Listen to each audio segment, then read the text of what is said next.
Imagine a world without books. Not a world without stories, but a world where a single book, a family Bible, a collection of poems, a work of science, cost as much as a small farm. A world where knowledge was a treasure locked away, accessible only to the wealthiest nobles and the most cloistered monks. For centuries, this was our reality. Every word in every book had to be meticulously, painstakingly copied by hand. But in the mid-15th century, in the bustling German city of Mainz, one man embarked on a secret project. A project so audacious, so revolutionary, it would shatter that world forever. He was a goldsmith, an outcast, and a dreamer. And his obsession would give humanity one of its greatest gifts. This is the story of Johannes Gutenberg and the dramatic, high-stakes creation of his very first print. To understand the revolution, we must first understand the world it replaced. In the year 1440, a book was a rare and precious object. Creating one was an act of extreme devotion. A single Bible could take a team of scribes over a year to complete. They worked in cold, candlelit rooms called scriptoriums, their hands cramping, their eyes straining, copying letter by painstaking letter onto expensive parchment made from animal skin. An error could ruin a whole page, a whole skin. And the result, while often beautiful, was a unique, one-of-a-kind object. This scarcity of text meant that ideas traveled at a snail's pace. Literacy was an elite skill, and the vast majority of the population lived and died without ever learning to read, their lives defined by the spoken word and the church bell. Into this world steps Johannes Gutenberg. He wasn't a scholar or a monk. He was a craftsman, born around the year 1400 into a well-to-do family in Mainz. His trade was metallurgy and goldsmithing. He knew how to work with metals, how to create precise molds, how to punch intricate designs into gold coins. This unique skill set, this intimate knowledge of metals, was the key. He saw the problem of the handwritten book not with the eyes of a scribe, but with the eyes of an engineer. Gutenberg was also a man of secrets.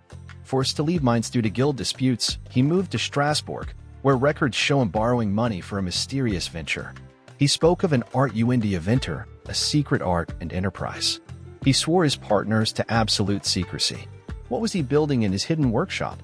He was deconstructing the book. His genius was not in one single invention, but in the combination of several. First, the type. Instead of carving a whole page from a block of wood, which would wear out quickly, he focused on the individual letter. Using his metalworking skills, he created a master punch for each letter of the alphabet, which was then used to create a mold or matrix. Into this matrix, he poured a molten alloy of lead, tin, and antimony. This alloy was his secret recipe. It cooled quickly, was durable enough to withstand thousands of impressions, and held a sharp, clean edge. The result was a near-endless supply of identical, movable letters. The second element was the ink. The water-based ink of the scribes would simply run off the metal type. So, Gutenberg developed a new, viscous, oil-based ink, more like a varnish, that would cling to the metal and transfer cleanly to paper. The final piece was the press itself.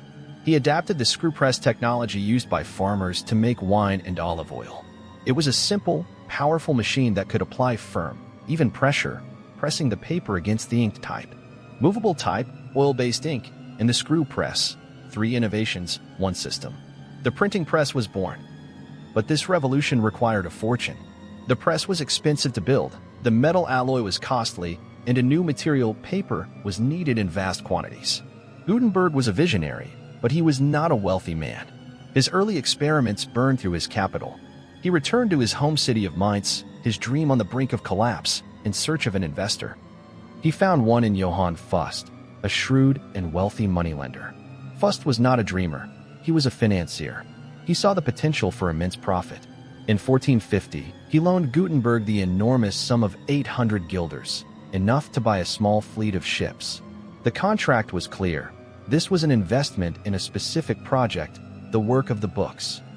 What book would be worthy of this grand, new technology? What project could justify such a massive investment? For Gutenberg, the choice was obvious. It had to be the most important book in the Western world. The book that had, until now, been the exclusive property of the church and kings. He would print the Bible. Gutenberg's workshop must have been an incredible sight. A noisy, dirty, industrial space, a stark contrast to the silent scriptoriums. As many as 20 craftsmen worked in shifts. Compositors stood at desks, rapidly picking letters from cases to form lines of text on a composing stick. Others locked the lines of type into a large frame, or fermi. Then came the pressmen, their bodies stained with black ink.